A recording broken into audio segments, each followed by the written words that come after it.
Ja, für mich ist 100 Jahre Komet Menschen, Ideen, Werkzeuge, Lösungen.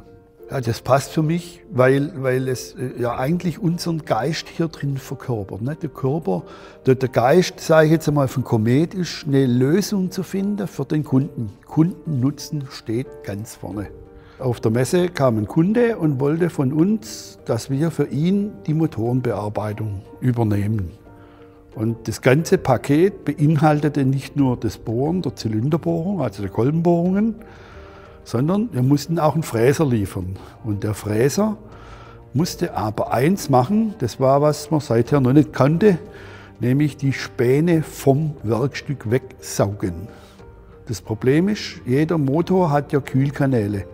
Der hat ja einen Kühler vorne drin und da läuft der Wasser um diese Zylinder rum, etc. pp. Und wenn die Späne bei der Bearbeitung da reinfallen, kriegen sie die schier nicht mehr raus. Sie können sie nicht hundertprozentig sicher entspannen. Und um diese Späne rauszubekommen, müssen sie erst gar nicht reinfallen lassen. Und das war die Idee von dem Fräser. Ich erkläre es immer gern mit dem Vakuum im Physiksaal. Wenn Sie also den Wasserhahn aufmachen und dann durch das Röhrle, durch die vorbeiströmende Luft praktisch das Röhrle die Luft raussaugt. Und genau diesen Effekt macht der Fräser auch.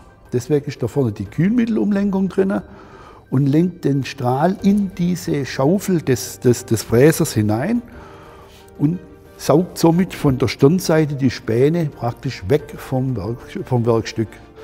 Bei dem Kunden, wo wir da waren, der hat also im Jahr etwa bei 1,2 Millionen Motoren fast 5% Ausschuss nur durch Späne. Jetzt kann man sich vorstellen, wie viele Motoren die in der Schrott schmeißen, die eigentlich gut sind.